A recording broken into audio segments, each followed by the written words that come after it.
أعوذ بالله السميع والعليم من الشيطان المطرود الرجيم.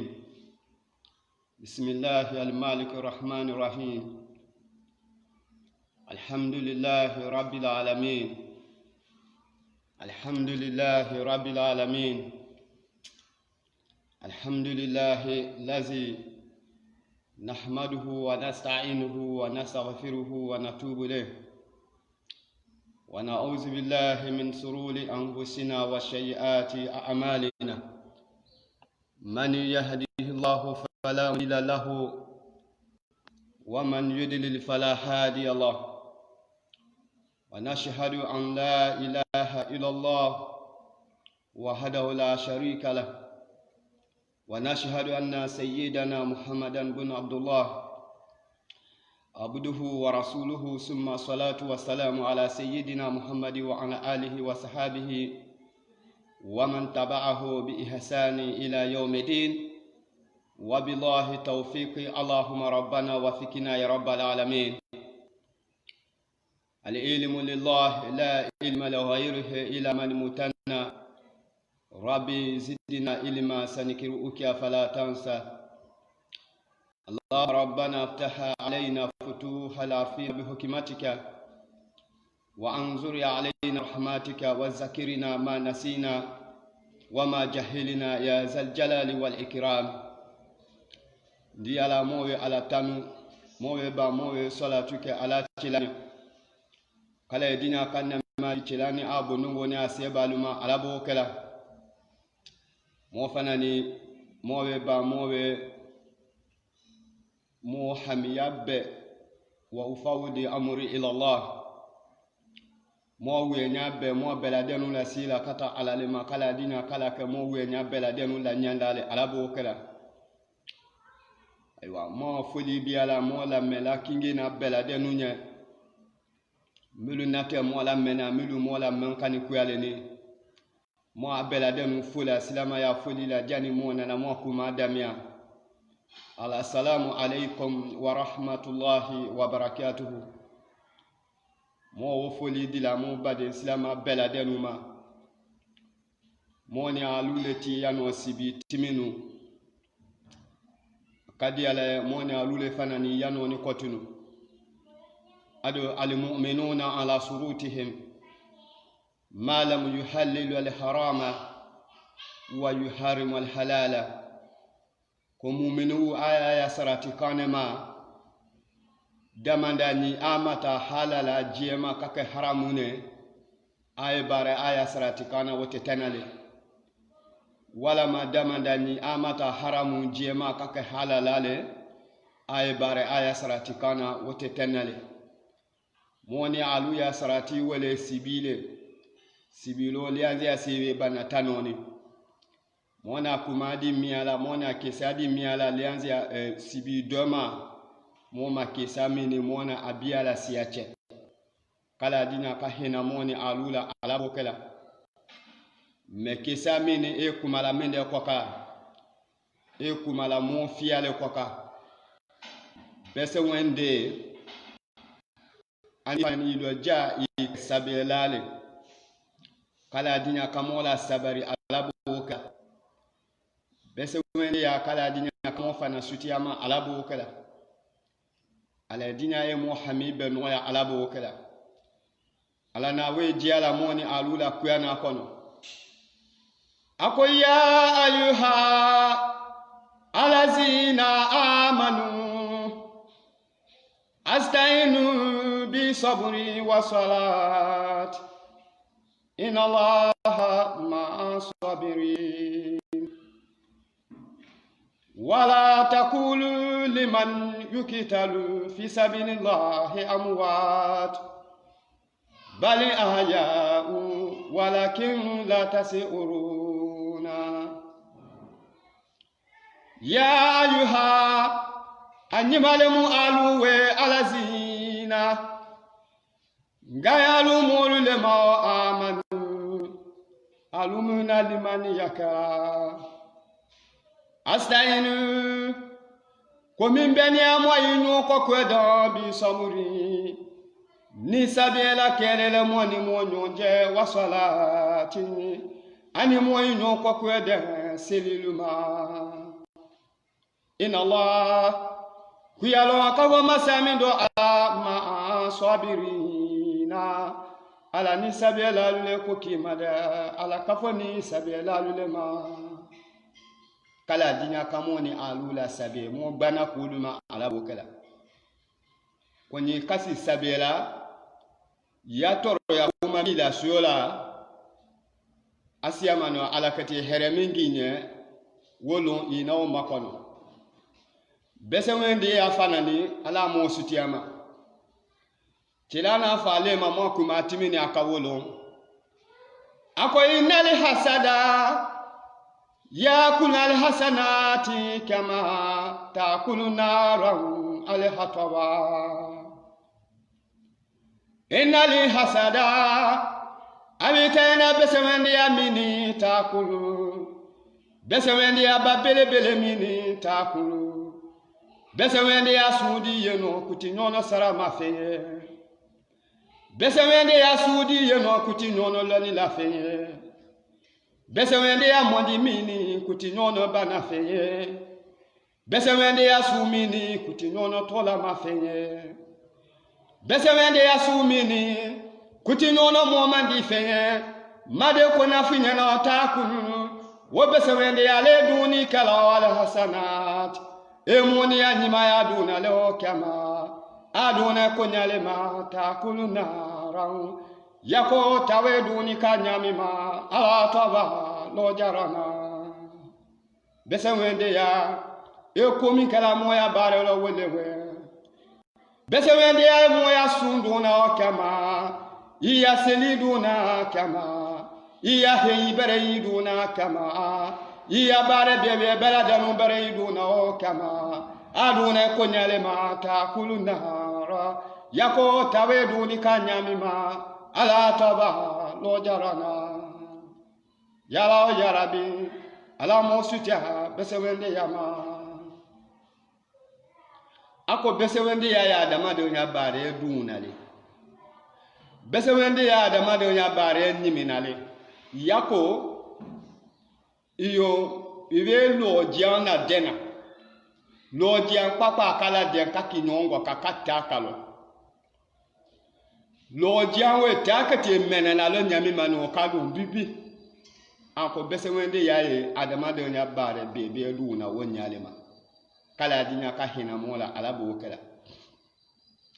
mwa kumati wila wolona fela nune kwaka fela numina nala kana kafo masa chenye ko dinya kalo mia kapila sidama ado mona nyafa wolo fela nu momindina biala adu yala momindina biala ako nyakani masa cheya va president wa kula bana kanyamima moni alubela dem na woye na wolo mo kafo ça fait ko we to ni butu masache ani fiela no neche che do wo wi sembo wo we to du yala ha wo wi sembo wo we to dinu nyango yala ha wo wi sembo adama do ya dunya lo to do tene e biato ibade mako anyalima ala na anyalimi kanya ebiati ibade mako abare bebe ma ala na bare bebe minganya itoti ako ha iti jere jolodilo eni womanga adu adamado ya bare besala ya alabu wa laysa lilisani ila masa wa anasahu sawfa yura wa komi beni ko bele woleni laysa foi kwani de lilisani foi barete dila linisani foi kulaton te dila linisani foi janza te dila linisani moni kinye na maila ma fo fene barete te moni masa aye mi barala wa anasa ho sawfa yura wa kama nyanya ma yura ikati bare no yena eke dunia le ya ikati yena adu ke kiyama le ya ikati yena so madema iloja isonyali kemade ama bunyongo edunyo dara yamino alale na diama e mandi yamino alale na diama ete ala madia e wosu kinya jani na nabi ibade ko e waye mo bade ma okay chenu fana ni toni ako fana masa che ya premier ministre toni fiela nko afana ngasa bi ko jo ama fana isabe ala kitila to numa kala dinya ka hina mola ala bo kala bese wende ke nyanya ma dunu mi bese wende kuma adunu gbiya dunu gbidin kwadan wala ko ala dinya hina mola ala bo kala biko ibade bese wende ya ko bima ela bese wende ya wotena na ka sabule ka fi wo babu ya bese wende ya wofana tena na ka sabule ka foko kete mango ya wala ka ni ala na wela tola wotinye wakati atele so ini ate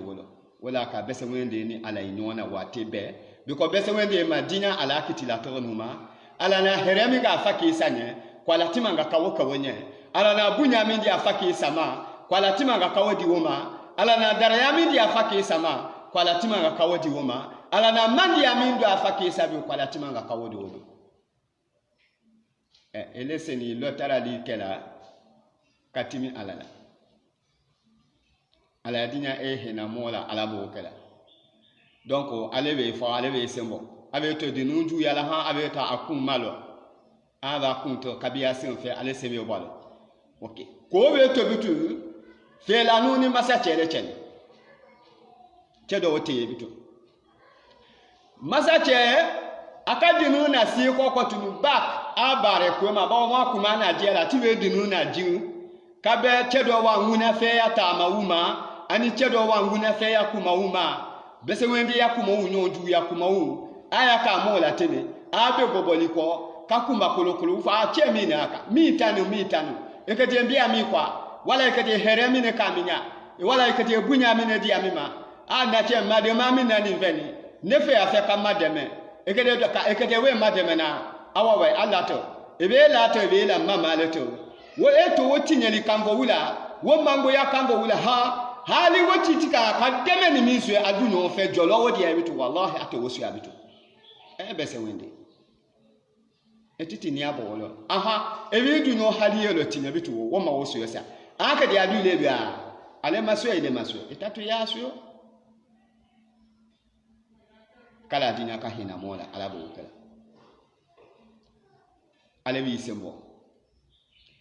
masa cheti be dinu na ju atinyeli kanvo wulu koson afana ngadi nu ta ko kala si ko back apilasi kwela kala dinya mo bade malu muluye ay bare nyinu na pilasi tabu kala dinya ka pilasi bebe di ama alabo kala mulu do be pilasi so kala dinya ka wula sabati ya dingi alu di alabo kala mulu do tatinyeni be kala dinya ka wula si ko anno ko lulo alabo kala ase ya alani dinu ya sabiya koson aka dinu na si ko anno londi la akanana dinu ki woko ko dinu fana ni na kana ka sumwambia kuma kwa ketele do ni kala ale masate fela nune kiyawe abe na isumwambia nguma bawa abare ko letewe nyango ya sabula ati balaji amu mindo tia nyango yala wewe to nyango yala abe tatu abe kesa ya fene abe bo anango ya numa aduni ya tale wo minda te kala kiyama wodi wote kineda alijazao mijizal amali alijazao moni sarawa mijizal amali ebu ya bare sulelo ebe daraya ichiana duniani kiyama mijizal amali ebu ya bare sulelo ebe bunya yibelo duniani kiyama mijizal amali ebu ya bare sulelo yala wa yarabi yala lahena muhala dinu to ni suma wole lo karumani kwe kumara masa chefe bawa le challenge una ti epila mi na bia dinu na wo kono bene kuwe ka kuma masa chefe ku bibi dala dinu fana kuma tola masa chefe ana bibi na dala welo kwe kuma masa chefe masa cheni wi a welo ti mani ka abu gbasi ka boye no awe mi de kani ibubi na idala ba inyona le nwa ebe ka kuma ne so wodo le kala ibubi idala tanoni minde keni ha wodo ku obotelewe amina wiya fo gbe yala alelewe mina muna fe ya gbe yala welewe mina jahili ya gbe yala welewe ebe ku obo alumina akamenya ekete ku obo ale ebe ala kama ku yana kono kafo wala ya'lamana lazina sadaku wala ya'lamana alkazibina wala ya'lamana lazina ala wala ala bakatele bianjana maloni kala koso sobe alazina wakade mulu biara chene ka sadaku mulukani tunyandele wala ya'lamana alkazibina ani fanani wuya falalu fana wakade wuya falalu biara gbeka fanani beladanu nyako masami alale seni wo ba rasulullah ya rabbi ala hina muha ekati ibadan kwani yala asuyelima ekati ibadan kwani yala darayami yabula ekati anyango yala bunyami yabula madema autonomy di kwaka alamina adiama alaye ite alamadi ayitadugo jani nabi ibadan ko ite ala jomo wowe kayita adima yala ho yarabi kala dina kahina moni alula kamo makoto alabo ukal masache bi wila kadinundu gbasi kaboyeno adala abe minde kanide ka kumande ibubi na idala inyona nala ba itafele ka kumande ako masache nya abe masache abe ala nzuti awoma abe nde nyoni la ala nzuti akafo ne nyoni la fana kala dinya ka hina mola alabo kala abe nde nyoni la de abe ya premier ministre min dani ne premier ministre we na afanya ne ko inafa lenye ko ndasuma yi torola ko ndasuma yo bola katimi ko wi torola alala nedo tafe elena hina ne lale kambia dingia media yano haketo ku hinana haketo ku ina kulukulu la kulukulu libiebe la aha kavo ko ne toro ya ko lase ile maolo we bonne tafano katima ala masachende ala tarala wala mvana towonya ninina nse ko susu we ka wokolo we dansi nyamangate we dansi atene akonya ko idasuma ko ndasuma ko wi toro la kuna afanyete kwati balula wele kwa sombitu mbeka balu kala ife mbeka kuma ife nembebi na ndala pour que ngonda suma mi bwani ngo kana na sima ikana toro Allahu akbar masa chejele kwa we Allahu akbar kala dinya ka hina mola alabo kala masa chejele fana nafa yene akwani jazaa'u mi jizal amali awajaja moni salawa mi jizal amali ebu ya bare sulela ji bunya ibelo mi jizal amali ebu ya bare sulela ebe dara ya su yi chiana mi jizal amali ebu ya bare sulela ebe kula ton susu yi kwa ka dunia ni kiyama mi jizal amali wala ina okula ton jangata suela mi jizal amali ina suela ya bare sulema bala te wala doma kala dinya kahina mola alabo kala ako yike premier ministre ni mani we premier ministre kinwe nani afa ne masa chenye ko inaleti balo la londila ko ina fanya ko ne dasuma yo bola ko mo we ka kumala ko ndasuma mi bola ko wi le fe la mun torola ko wala ka ko mo we ka kumala ku dubi na igala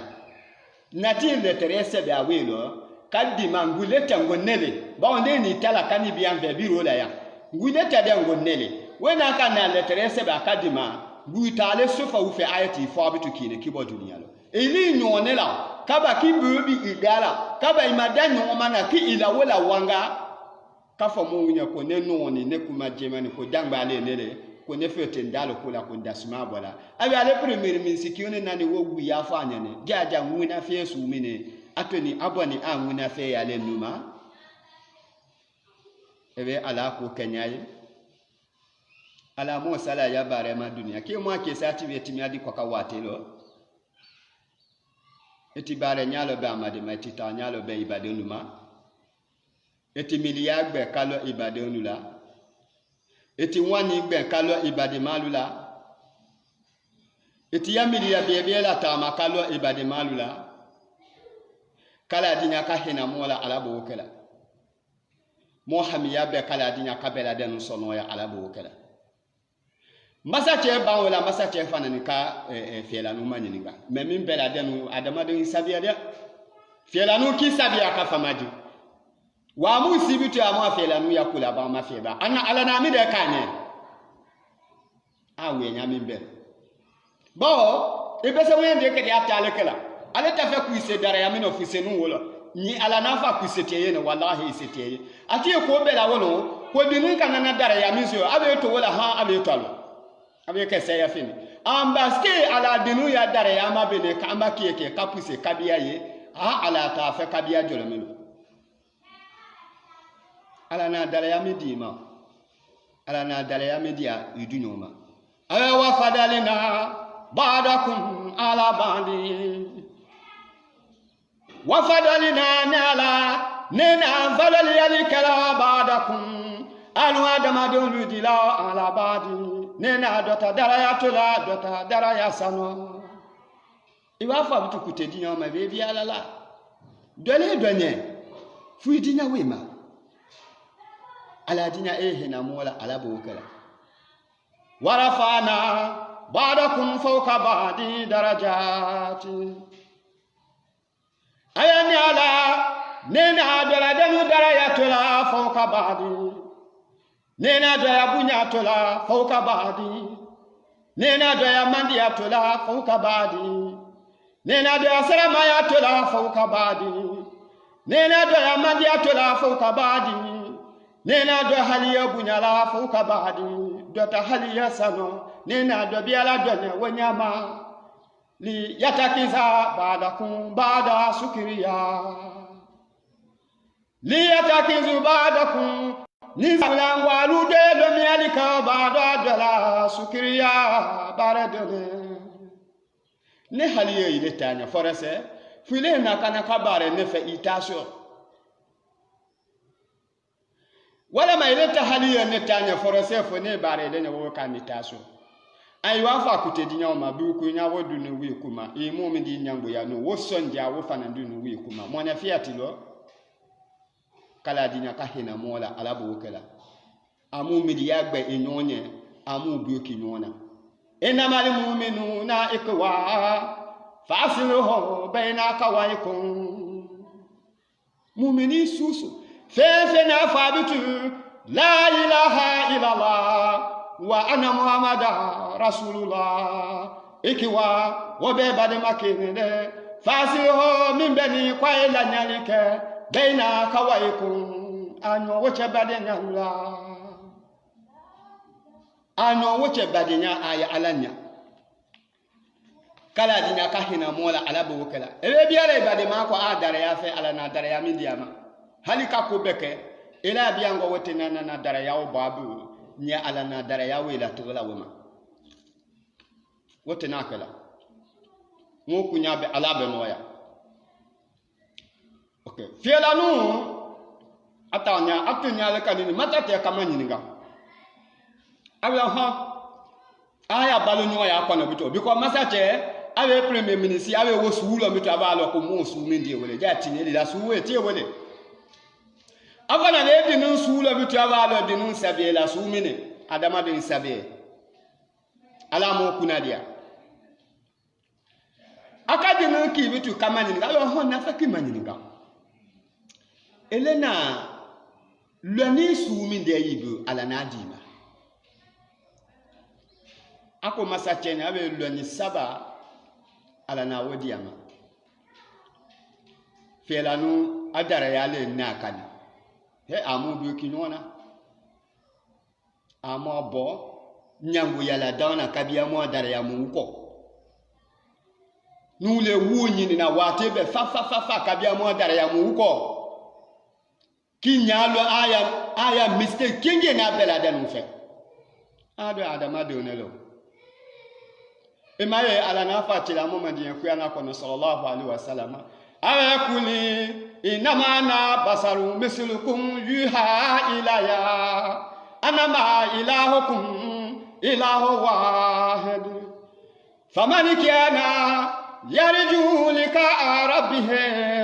falyamali amalan salihan wala yusriki bi ibadati rabbih ahada kuli ya fama di abe mandolu ya fodu kono molu ya inama ana itaina ko ne chila muhammadi mini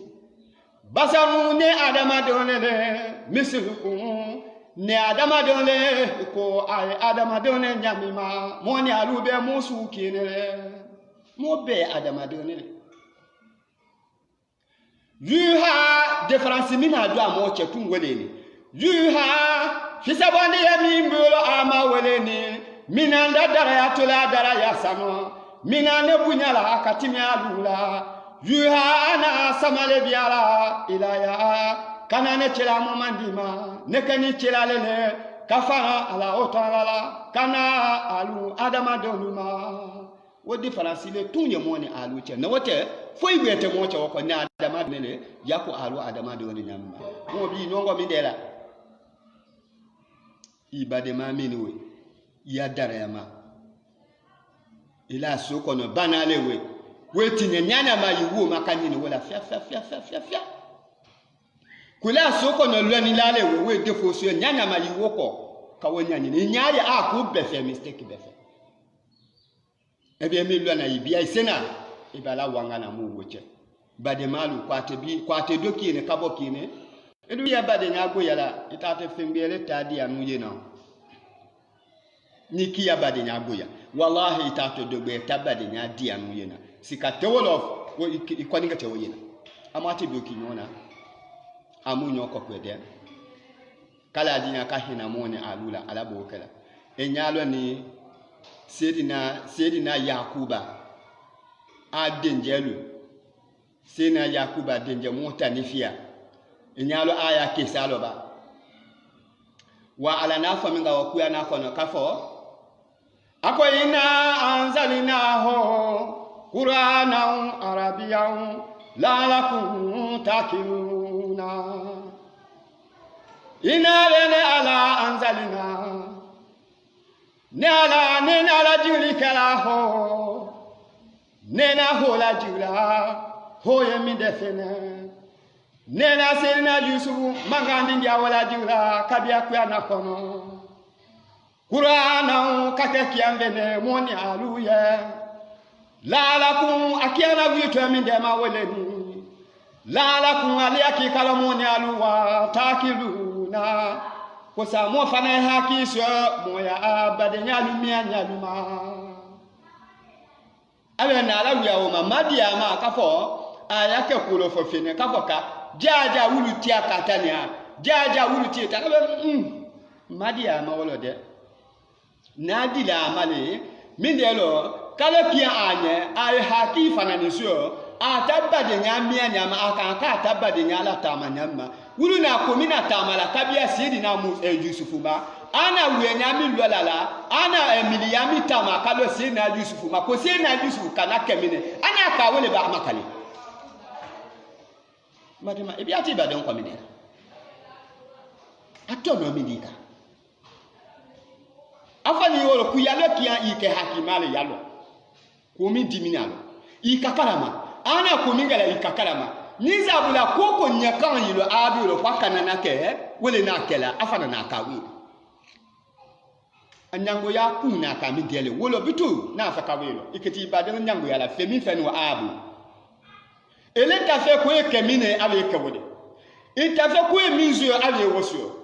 ita fe ko ebunya minzo ale ebunya woso ita fe ko dara ya minzo ale dara ya woso madema aha ile nyango ya kun ya amindele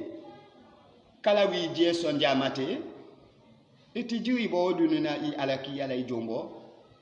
wani kitabu ya itato dogbe ta diamina kala dina ka hina mola ala bo kala ana baminga sin na Yusufu biala koron mo kede woche sa kungunu na do na kuma ami woche ana baminga sin na Yusufu biala korono ana mi de kala akana baba yakubala sin na Yusufu ya fani ne kala dinya ka hina mola alabo kala me ana naminga afala ana mi de kala abe kasila bitu kalu abela danu na mi fa kasilo weleni ya bana abe ya mufawe ina abe tena numuluni zahabuna nuna tala sirina Yusufu le mwasakuna nastabiku moti gbeni tuna watarakina mofana natulika ko mwana sirina Yusufu tola enda mataena mwana tola mwana le tola mojuwa dalela mva mwana seminga sakuna mva mwana siana dinuna lele ale singulo jani de bene biebe akana na somoko wala makukana la sio mva ala kuigwe yama moka alasi mojuwa dala ngwale mo makono nuba ale mamimi na utu mo beni tumula mo nyombubu tuula sawu kemi mo bulo wulama ka adamalu mwana ale tula we dunyale mangwala asiyeno kama fabao dinuna alele mva mi de na kele fakala hozimbu mva moto ni obunyale ma fakala hozimbu mo matina fenfena fa akala hozimbu mafo mwana ne ayena suluku edunike ho setina Yusufu la wama anta melen vado maka bimumini wala mva elakella la lefolana nu baba yakuba donula wala ukuna va hali nu fe katake swadikina kafo moye tunyale fala moya kumamino mva itinana lala mola mva mo ko funya nyamma na kanitene wa ilande mola ni hala kata tere bitu fe ko mo tunyele la wallahi ilani de mola kuma sumi mafiyada hala kata tere mo tunyele la wakuma wajiadi kala dinya ka hina moni alula alabu wakala awe wamba ilande mola mwana ta Yesu kuna weduna falama tumana mindelo ya samia yakuba baba yakuba nanu menikela zalika adolu ya duni ko kuma wala kafo suluku esena Yusufu do fagasiya chemo bana balona welo kabinti mani nyala mini kuna bi wona ka kafene welo alehe baba yakuba toni wobi ole mati mani aka kilo ka gbalo ka be sadi aka ko ma fe suluku we ndendo me ana wi mi nga bitu ka bo kilo ngolo ale bu na mi va de munye weleni mo akuma bu ya mi wakateni kava sawalati lakum anfusakum fasaburu jami sawalati lakum anfusakum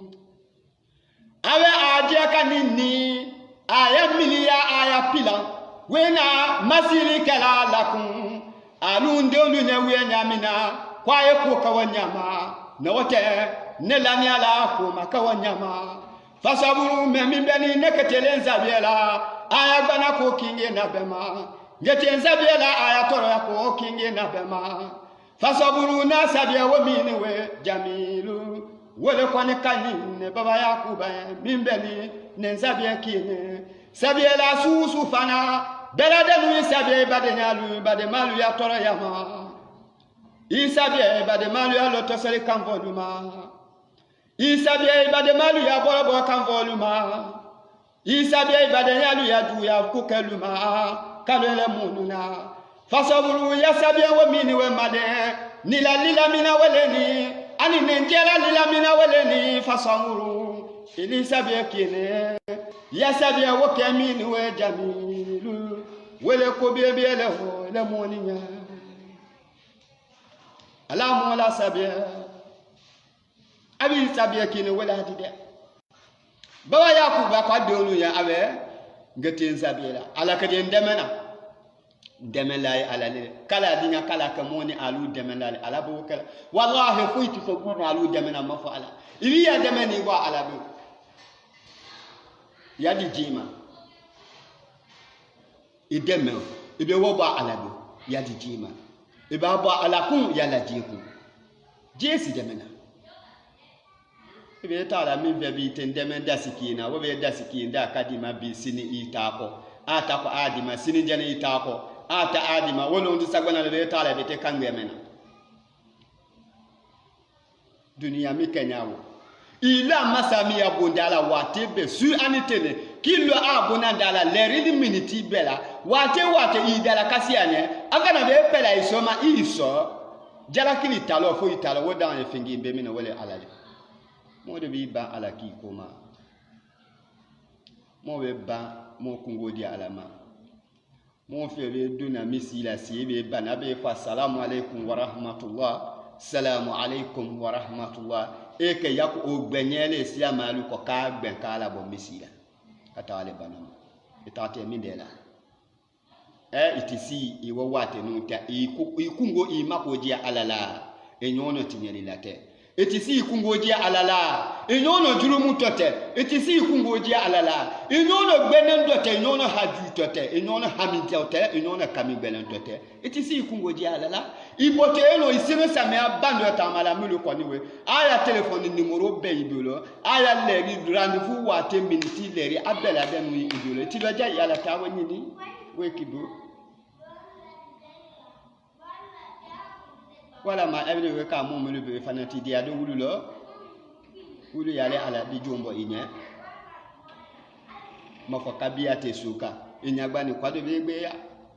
kala dinya ka hina mola ala bo kala baba yakuba kwade wunya ba ala lekati ndemena abe ne demena we ala lele mvana njisi ni ala la afana kado ala ki buna ka ala ki dame me jani mi na ke ana me de kala ala dinya hina mola ala bo kala anani woko adewu kana chemo bana kunuminga bitu kabo kilo ngolo anati biko aba afanya ko suluku we sedi na jusufu do ana gbalo minga wolo kabe ka kilo kilo ngolo awinu kabo kilo ngolo adewu na me de kala suma woko ahadu baba yakuba donu na we lo beina yadayihe chemo banyako zimbo anana surukule welo beina yadajihe alimausu kunyi wasuruku kaninde silifene baba yakuba de onubulo akana wasurukule timani beina yadajihe chemo banyako wakamis anifanani akana fana sirina yakuba yafani fana beina yadajihe chemo banyako katere abe suluku mia abe suluku dije kawo la kuto kawo mia kawo sili ka suluku mini ka sadon difa kawo ji fuwe suluku dama kawo ji toni suluku dama kaba mitu ka aji toni suluku sonso nula kaba ka suluku sadenu ji o fanani di toni sidina yakuba ya fani no anani wo fi alele bitu kana kawo presande chemo bala ale baye na le se na Yusufu ya fani ye suluku mina se na Yusufu do na mfa ale suluku le ni mina edondo kala dinya ka hina mola ala bo kala chemo bana fani wele miala ka fani mafie ko suluku mina dondo na wele ni amutu malo kisamina de ala na fa mga kuya na kona kafo ina anzalinahu Qur'anan Arabiyan la'allakum taqiluna ina bani ala anzalina nena la juli karaho nena hola jula ho yemi defene sena Yusufu mbanga ndingi aminiwe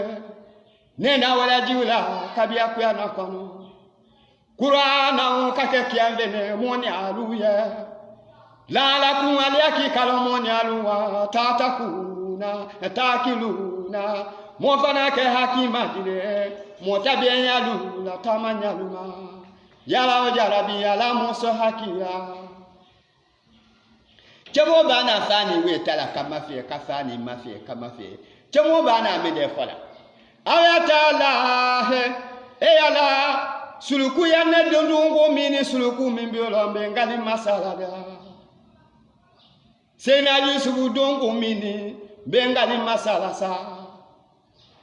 ma asifaka minde ya henande ya fanga ya bon minde na la henande ya likala hazatimbu minde na suluku mingala henande sumine suluku mini minande ondunani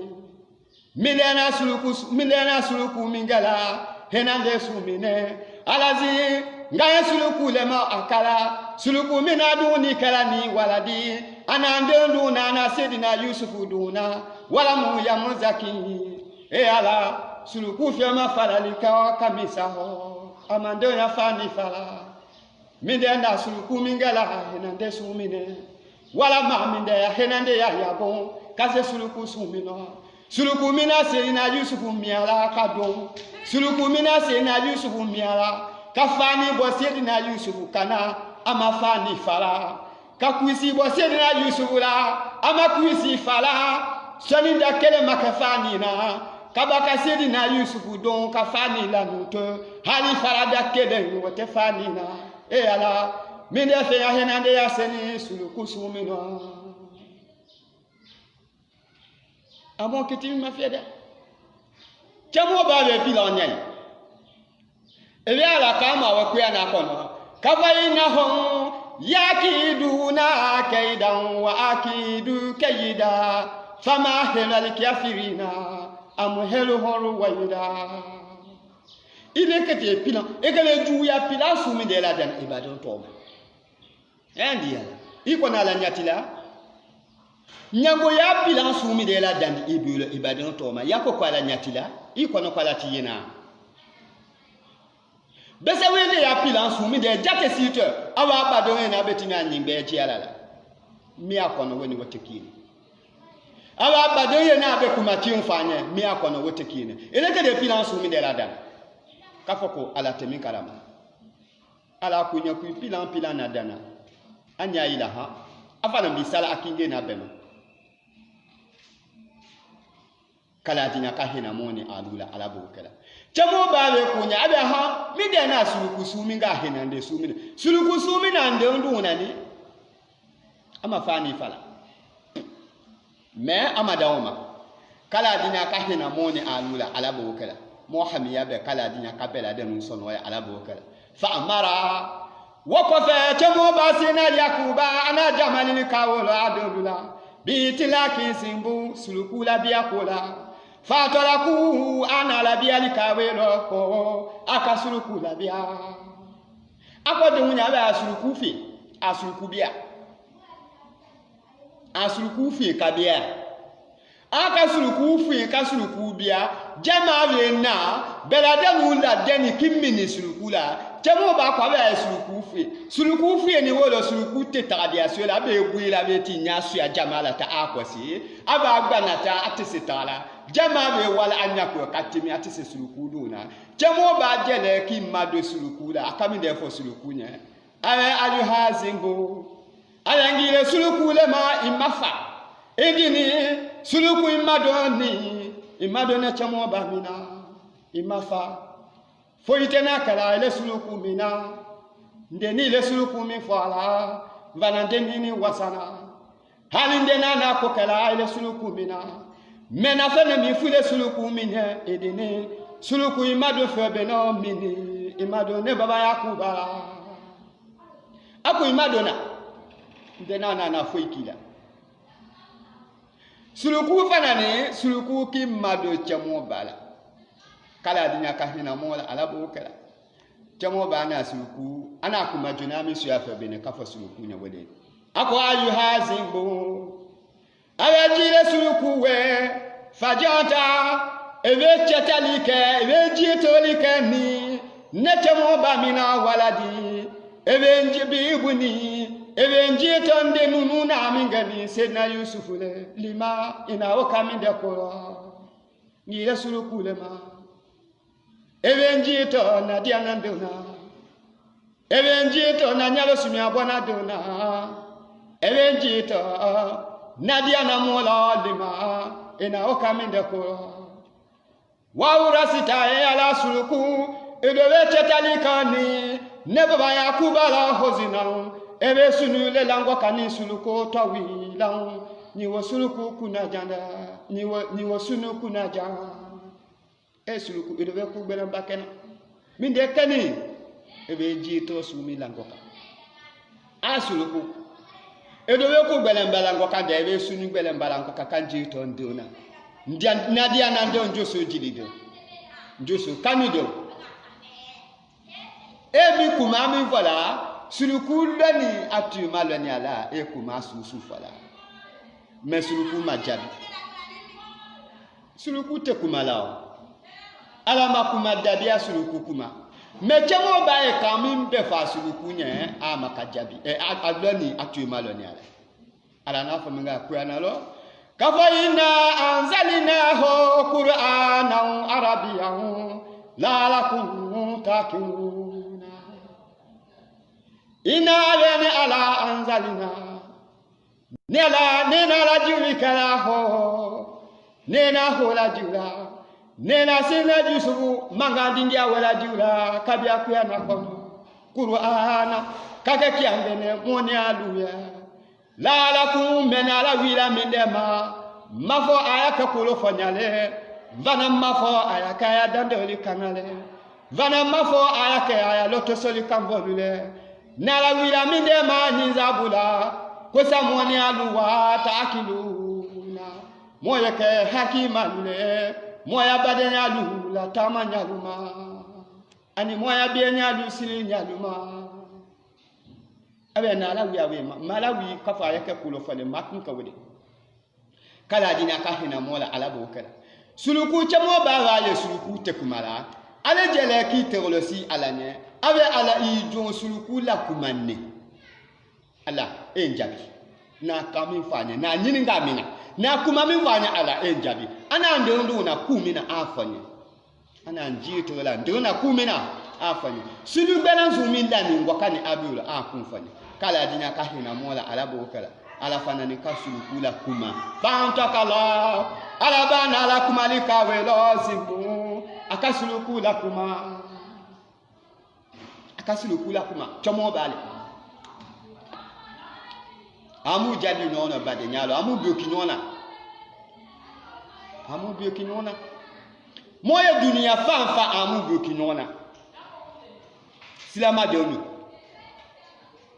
Moya dunia tonga na nimi fanfa dia amu bioki nona. Bengi ma. Kaldoki ne kaboki ne wallahi ate mo foya ate mo jidi la foyi la fobunya. Ani daraya. Wa mu mo ko mo ju mo ko no du mo nyonko. Mo do be kumani njina wa tebe mo dalo ko mo belo amo belo. Eke ikono ko ikede kuma fa mingi no na ni wo kafu dalo te ko alama ko bila. Sondo me. Ina min voilà ikono kumani njin vule da wa tebe kafu badoni ikono. Amu tu malo suluku kete kami vani sedna yakuba ne amutu mala kuma kamina ala kabana ngoda wana de ina mena itabadi nya sa ina mena itabi nya til ina mena kutiba de onye ina mena kutikani nyonu ye kutitunga ibareka nyonu ye kutikula de nyonu kuleta faki nyonu salama ye fiu eleta faki nyonu mo mandinye eleta faki nyonu mo baye eleta faki nyonu mo haliyotile ko bela da nuto ile ki ndama madam o site kadi antum takisuna rahmatallah balule lotara likala rahmatallah balule jatesili kala rahmatallah ala bahina de ya mayana malaba emino tarala ajonuche balule kala kawo jatesi ala watananya ala mina jatesi la ba ala tise ya jatesi li la ba madama itakina ma ini ala inona ala tatulo ala sini kima kono amba sonja dunu yikuma wotena na bu kuma damanda imu mi di nyago yawe atanke nyaya lo he inyaya woti la herelo sonja gbe lele ku chena bo dunu di lele dunu ka ala tajanga ta wi kono na woni wotiki eti bi obalo ko sulawe wakati ya milelo kala dinya ka hina mola ala bo kala amba sulukuna mi wa chamo bani alele ako ya nabi allah jile ala nyinya mewe wala zimbenga ni masala sulukuku makanenu aitu malode aya ya nabi allah jile ala nyinya mewe wala zimbenga ni masala asfafa masamina sonili kalaka ele chamo bamina nabi yahu kikenyinya medile ma kalitu wallahi nesuluku mini ne maduni ke lahaman ne fe ma su kelendo min lahami waladika kabudon soburo wala mazakitu vanani mafaralike soninda wo wasani nyono la laho julidan soninda bolokina o laho idonye mingani serina yusufule wama ilimu lweni fete nesuluku minye bihe nefemi dono yala o jarabi ala lahina muha suluku kachemo ba kuma jabi kanza ba mina abe chemo ba su dakunya kinsu hali su nene tomikon abe mawodu idin su bodulo mvana ni viome kaba anye na fa kwale masama ndi afeka mia wa masama abe viome soninda wasani nyono ki mawobo agulo mvana viome idomi violofo aki idomi dungo mani malon maye ne madu kala dinya ka hina mola alabo kala abe nemi dondo abe wa komi ne suluku ya ko le chamo ba elo na fini inama ana itena nemi ni simbu ne suluku lele karibi ne fe bien bele ne fe suluku le mamele min aridi misra mboni misra jamana lelo bawa yakuba nete ya jamana mi suluku fene fi talabi aki ebe mbonu ya misra jamana ro kasi ya jamana mi no fi talabi aki e ala ne madon ni bunela li bade chekumi ne suluku mi ya mboni jamana wolo fakaditu ne fani ho vani madona muzu ayami what is jangani we ayeti dana bo nde madonyena sena yakuba ala na neni suluku cheki ne siola made suluku chekomina moni alele jila moni suluku mini moni madomini moni alele duni kala nyove moni alele bola kine moni alele duna kine moni alele ko beki nyove mo badema chefia miye moni suluku wele bakima madone suluku mine ngani nyole fana ye suluku mine ndia nyole fana ye suluku mine e ala madon wele na tunu nama be membe ti damake nde madon yena bakati kine nyate madona zungie mine suluku wele no wata suluku sia ya ni wakono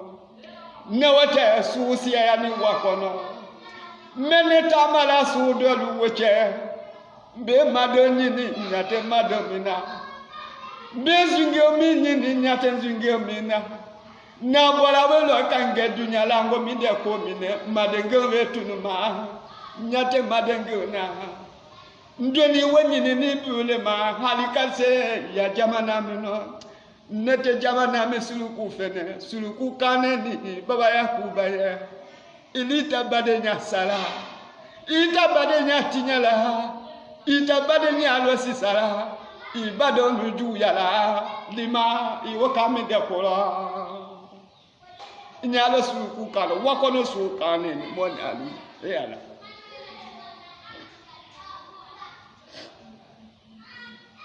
wakono su kane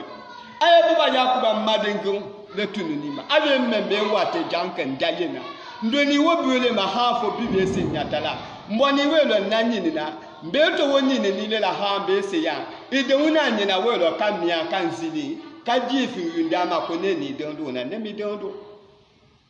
Zeni ya nyami ma wonyalo. Baba Yakuba jele kwa deune ave ale suluku kame. E suuna badenya dia le mitama no kadia. Ele badenya sala. Ele bienya sala, ele fulu sala, ele kanu sala, ele mitama no wako no su. Ala na wa haki dia wema. Ala we ile mi manuni alumu makuya na kono. Ala wala kadi kiramuna bani adama. Ala nyala nena bunya dila bani adama. Vadama deluma. Bunya midi nya adama de ma we mindele wafadali naho ala kasiri mima khalakina tafdila.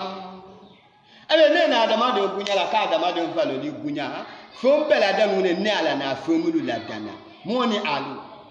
suruku kaneni chemo bani chemo ba ko mu adunya ba suruku biya ba eta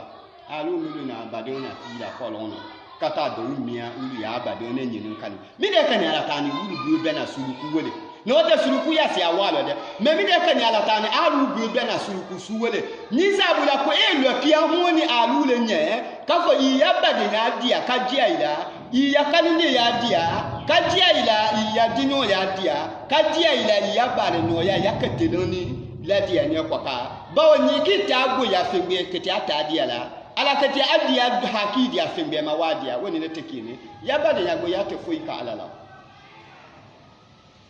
e di no nyango ya me na kala dinya kwa ko mo no ko go kala suluku ya ko nyana ka nyame ma wonyale chamo ba masache aka fani njima nyininga amoni alu nyaya la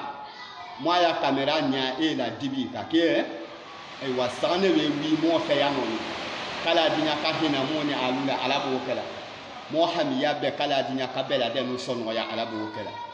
masache ko dinunya abe na fe ka fo lo ni minde ala na dima dinun ko masache ne abe ala na lo ni mindi ane ma lo ni saba abe nga molo nga lilo banani nga sulo ana masache ana foniji tesi kala wokinje na belela ka tesi ke lila aka wo gene ka fo nga lilo ebe li bola ka fo li sumi mine li min boni dindia mindia nga wo lo mba bi anda ngate wo lo na aka tesi ka wala aka wo gene soko fanani no afanani ka atesi ke soko la ani masache ta ni susandi aboye a masache ta ni anyalo asumi no dinu ko masache ne ale fie la no konye abi ka sumi sa abi be sumi sana sumi ni atena na innafala masache atana brusu asumi na masache no ko masache wosa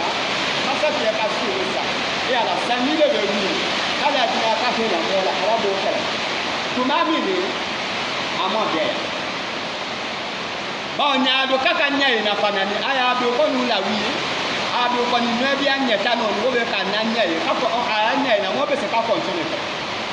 kala dinga ka hina mo la ala bo kala e nya do tem kuma kan nya ina sanji manga mbo wo be ka mo be se kala sa nya la kana wa te ge di mo ma wo be kala mo e kuma to ka to manzi ya bitu ko la ba na bi na ka mi ndele ko ni je na ka masale le masa ako di pela no kola bango ti on kala dinya kawe ke moni ala bo aju dia ko ti on kala dinya kawe ke moni ala bo moni alu femfe ya no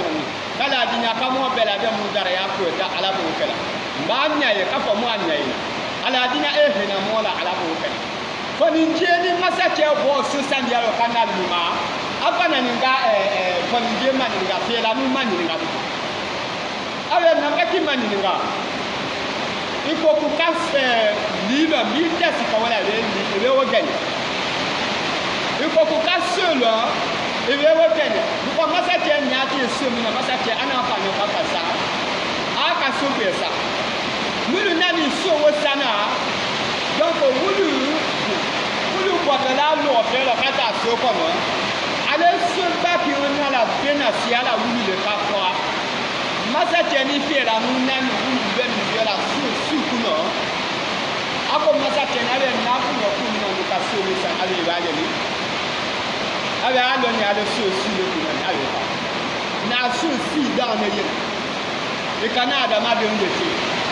e ke mo ni di no nye ti ka ko ku ti e wa lo e ke mo ni di no nye ti ka ko e bo na bo di nye ne e bi ala ku ka na ku ala ko na ka ko ala wala tuzaku anfusakum wallahu a'lamu man taka wala tuzaku ala hali aluma sana yalika anfusakum ajaqabila ikije sana imono ma ikije ta imono ikije lo bunya imono ala le ka dare ma ala le ka mo ba ala na wajja ni we dia wo abo so sandi ala ase bi ma ka fa yo ko lo fe la ase bi ma masa te ka fo ni ye ki ti kama ni ka abe aha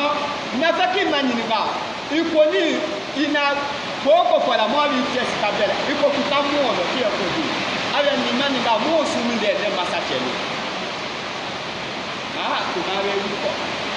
abe mo su mi de masa te ni ako masa te ni abe mba masa de mesiana ndatoka kapo ne kuma inana kokena abe ndena na kokila de mo sumi de ne masake mi ne zuri kwani abe ale lo nda ko ma mo abojana ata ko ma ko masake nye abe masake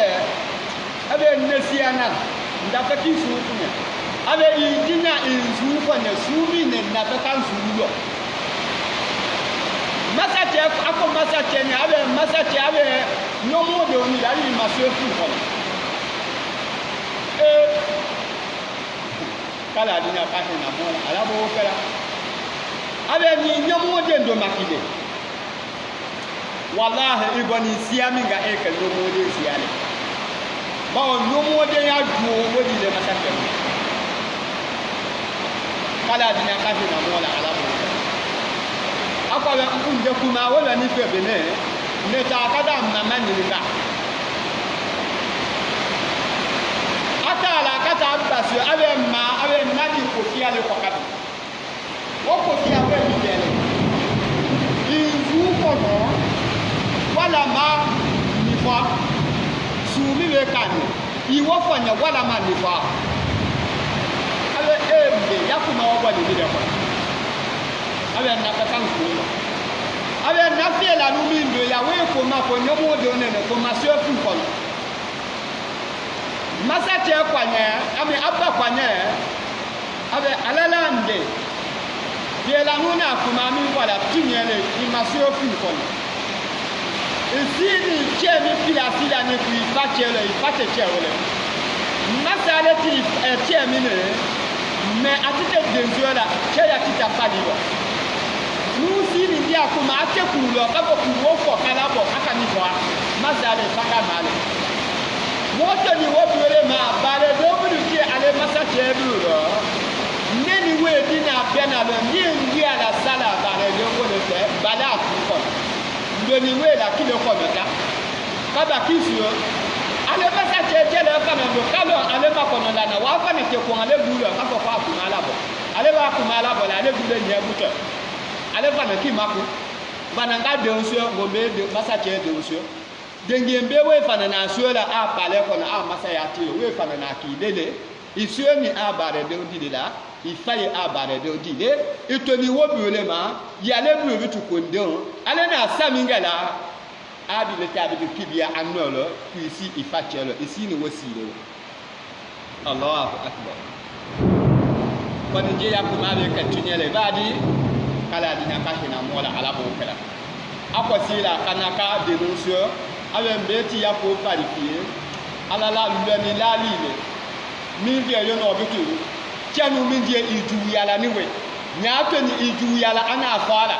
iju chabakewe mo fuule tie nyangole tie bese wende le tie aboni a bese wende ya aboni we numa we aboni a ju yale numa we aboni a mili ya ju yale numa we ko ite wasa ele chemi ni ele fiela lu mi jansale wallahi ati pila simina ngati biya la wa pila silela ikati ka na premier ministre le ele tundo na bitu pale ko na ninde ya ele ya kala dina ka ni mola ala bo e baye ala na pila sibila ko ni ma e la mi ma nyami ma ale ni na masoni mi de fe ni sabiele kani wala dina ka mola sabal ala bo kala chemo ba ato ni masache kana tula wotu nyama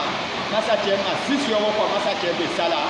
ke la nu be ka masale ke la nu na ka jamana o masale ale si ni be mu na e mu ko no dona ala wa ke masalo ka dunya lo to da mia be me yalo ka dunya lo to da mia mai ma ko do bani fa le sa bani fa te no abiani fela ni yalo e mai ma ko do duma e kina kasila e kina milila e da ko kumala kato o filo dulo mbuma kata da badingi abidia kan nyango fa na ni wi ko kabia ko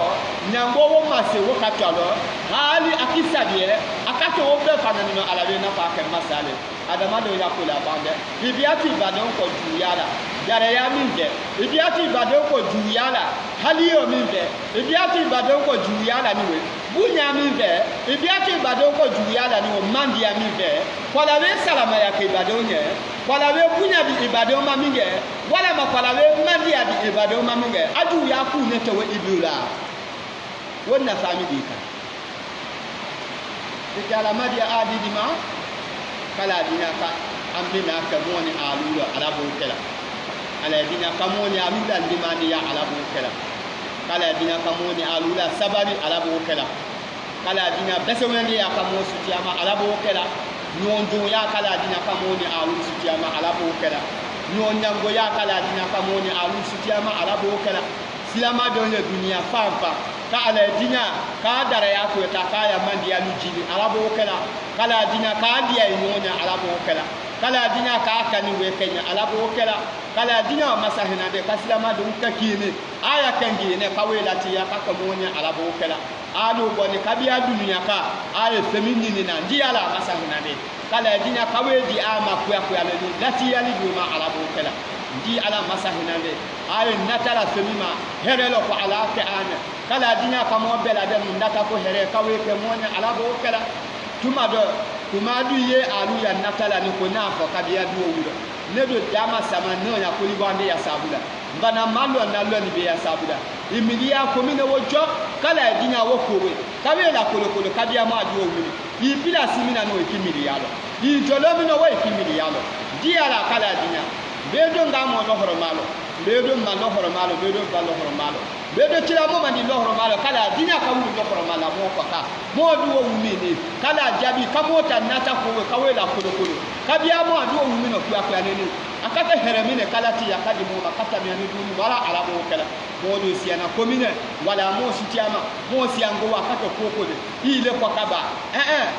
ibadon dile kwa kaba ihamini ale sonjani ale ile do afa ko pala yeti ake kamo chemini adati se kumami makafo kabia mo adu wulo ne do dama sama no ya koli bande ya sabula ani allo mi ya sabula mbulo wo hamina ngomini wo jo mo kewo ka ala dina ka ala hina bi annati mola ka wo hamina ngome ka we la kolo kabia mo adu wulo ka mo bela de musutia ka mo bo mo hamina ngoma ala bo kala koni je ya kula bana ka nyami manu ji ala kula ba be suwe kala dina ka we ka monya ala bo kala adama do ya kula mi ko tede ya kula ba ngo ci on kala dina ka we ka monya ala bo kala da ba ngo ju ya ka ala dina ka monya alu sutiyama ala bo kala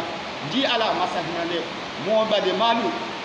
lulu demen wukala ji ala masahina ne kala dina ka bere yu jili ala bo kala mota fola kafa mo fola kafa ko kam no ma dia wala makamo dia ma dia kunde wele akunya mine kaya balikabo bibe adama de ala na fola ko nyi mase imono balikabola ko mi damian ne mo be golo mo bade mawu aye unité udila mo ma aye unité usana kaka funko no ninzabula ko ka ko minu leke alu fana ni wokela ko aya tabere yidile suyalo kala dina ka tabere yiwe kala kana kumani tabere yiwe ala bo kala di ala mademeni minta minge ala kace wasala wala kala dina kabbe sala itafana ala bo kala ay mu yijali no malo imala du kame abe wasabiquna sabiquna ulaika almuqarrabuna fi jannati na'im sulatu min alawalina wa qalilun min alakhirina abe sabanu ya lawu mumulu ya anu kurusi geralo kaba fakki sabe minge ala fombana wo sudike fakki sa abe hera sumine ke fombana wo sudike fakki sabe demeni sumine ke ala la fombana wo sudike fakki sabe bunya sumi ka fombana wo sudike abe wonu kurusi no ya kusula wulu abe womu biata ala ne malolo kiyama sine ka biya alijanna lo duniya ani alijanna kala dinya kamo badin ka fana ni biya wonne masulo duniya ni kiyama ala bo kala di ala masahina de wa ala kana ka mo ke mo lule ka fo mo ke de mota no kurusi wulu kala tinyali wule dafe mo ke de mota no kurusi wulu kala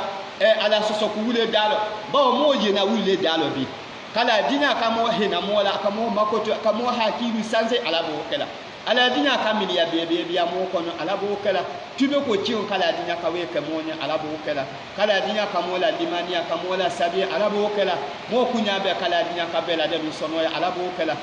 ala na minga mo sekole bi wone ni nyala kasibi be di mo makotu kala dinya masahina de ka wo fana ni biya mo haliyolo ala bo kala inshallah nya ko ni ka di ala ni sibi mo kete kaya ni ala ka dinya mo min ni na ala fa welewe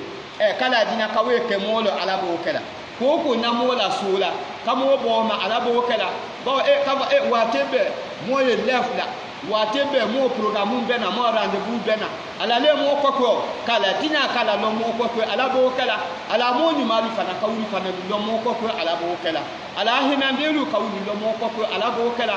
mulu fana ni lo mo kokko di ala kala dinya ka ala lo wuri fana ni kokko ala bo kala ka wuri demela ala bo kala على كلام من كفى صلى الله عليه وسلم أكو الله في أون العبد ما دام العبد في أون أكيد أبي على أبد ما دم على جون دمونه دم دا جون أبد ما دمونه كلا دنيا كلا كموني ألو دم على بوكلا أبي تانك إبادة ما كدم تانك إبادة ما كوكو دم أبي والله على يكوكو دم على يدمونه أني مودو كمو باوما كبيا إنونغو كمو باوما كبيا إنونغو kanyo ko ni yakino nyango ya muje kani woche dare ya mawu mo biya ta wule ko muje kani dewu moje kani donu moje kani kuwo moje kani bademu kabiya wulu ko aya dare ya fe ala na dare ya mi dia mandi ala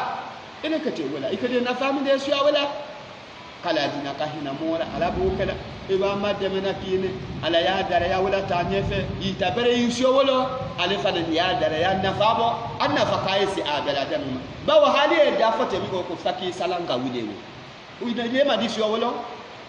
kala dina ka haki bebe di moma ala bo